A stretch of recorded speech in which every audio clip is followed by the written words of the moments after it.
The stone's throw. A chess shop, despite its name. A single step inside and the giant warrior already felt boxed in. This was his least favorite feature of the place. The low-hanging crossbars, bent down from decades or maybe centuries of burden, always had a way of finding his head with pinpoint accuracy. In the corner, he saw two half-drunken customers, probably men who had been thrown out of a nearby bar and decided to come here for their sustenance instead. After all, the stone's throw was never busy and would welcome all customers.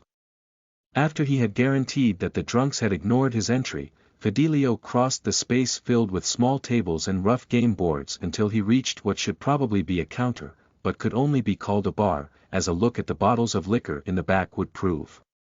"A game for 3, Fidelio said, "and a good glass of brandy. Anything else?"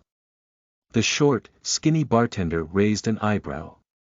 "Justice," Fidelio whispered the final part of the code word under his breath.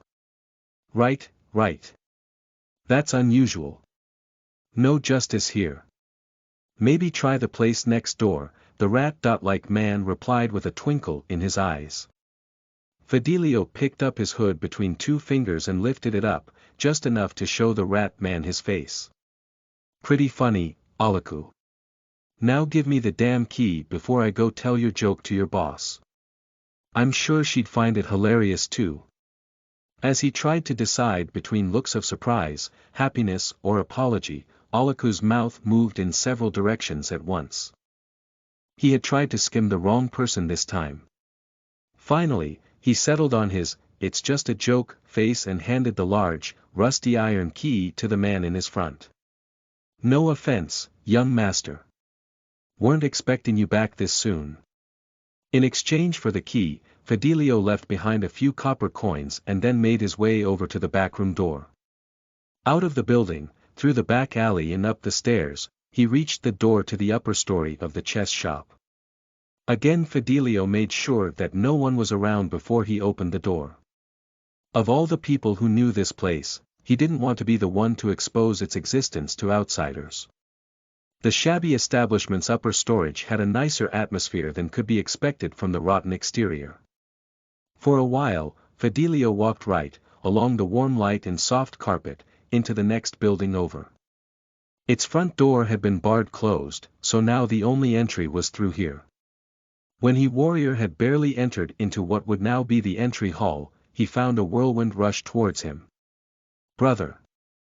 Despite her age, the short woman clung onto Fidelio like a burr. "You're back," she added. "All right, Tama. Can you please let go for now?" Fidelio said as he gave his little sister an awkward pat on the back. Like a loaded coil, the not-so-little, 23-year-old Tamaya de Pluritac sprang back and gave her elder brother a critical look. "But what are you doing back here? Trouble?" "Not really." Fidelio peeled off the layers of robes and armor he had built around himself. "There's new orders from Lockies." Tamaya went starry-eyed the second she had heard his answer. "From Prince Corco. Did he call for me? Is the prince finally ready to invite me into his harem? What do you think, big brother? Should I?" Before Fidelio was burdened with the weight of Tama's expectations, a disharmonious voice from the back of the room saved him. "What would you want with some mopey, gloomy kid?" Fidelio would have been furious with anyone else had they used those words to describe his friend, but in front of him stood not anyone, but his youngest sister Inti. They weren't just family. After what his sisters had done these past few months, he could never question their loyalty to the emperor's bloodline. Instead, he would just watch his sisters for now, and bathe in the warmth of home. But isn't that what makes him cute? He looks so earnest when he broods, Tamaya retorted. To her, this was a serious discussion. Why would you want a cute man?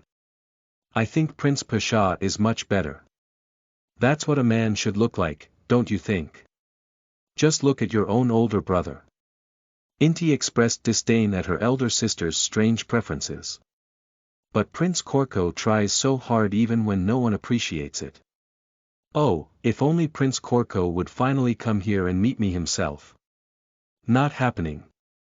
At last Fidelio decided to step in and move the talk into a more productive direction.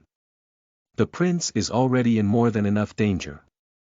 He doesn't need to expose himself to any more. Not to mention, he's busy with other matters.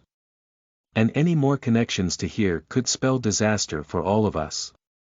Of course, Fidelio would never admit that his final reason for keeping away the prince. He was worried what his little sister Tama would do once Lockies did show up.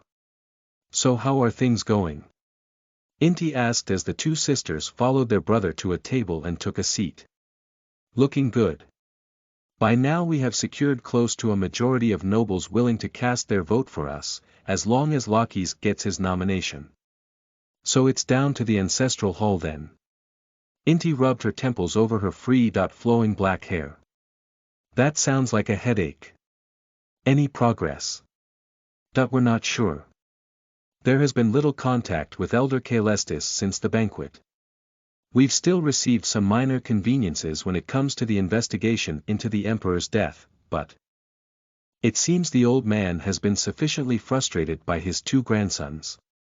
It's not been easy on him either. He has to deal with the war between his grandchildren, handle matters with the other ancestors, and on the side he even has to administer the empire. We can't expect too much help, Inti sighed. In any case, our position is strong and your people have been spreading rumors nicely. It's about all we can do in preparation. For now, Lockies has asked Elder Caelestis to arrange for the ancestral assembly. We just received confirmation that it will be held in 5 days. Once we can secure the nomination for emperor, getting the confirmation from the nobles' assembly would be easy.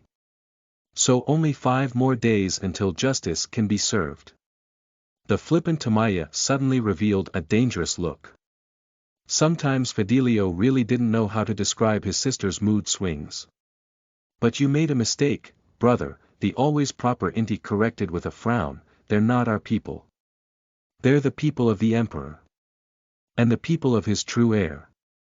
In principle she would be right, but at this point Fidelio doubted the men under command of his sisters would see it this way.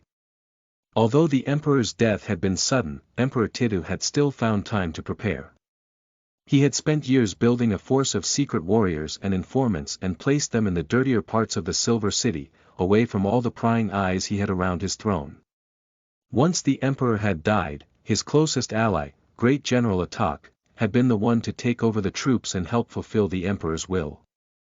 Later, after the general had been forced to trade his death for the lives of his family, it was Fidelio's mother and her daughters who had managed to take over the reins and reorganize the troop. They had also been the ones to send that letter overseas and started their involvement in the succession war, made them leave the life they had built in Arcavia and travel back home. Surely that sailor who had helped the message along must have received a hefty price by now. In any case, at this moment his mother was in charge of the strongest hidden force in the capital, especially after Lord Achilia had lost most of his wraith warriors. Let's table this discussion for another time. First we need to solve the matters in the palace, then we can consider any talk about powers and rights. Fidelio got back on track. So that's what you're here for? Just to inform us about the assembly date. Not that I mind you being here, I'm glad, but... The younger of the sisters fought with her words as she tried to explain her confusion without disappointing her older brother. On the other hand, the older of the sisters was much quicker to catch on. Obviously, Locke. The prince has another wonderful plan prepared. No matter what it is, we will do our all to fulfill the request, Tama announced her words with confidence. She had tried her hand at Korko's nickname halfway through her sentence, but had gotten too embarrassed to follow through.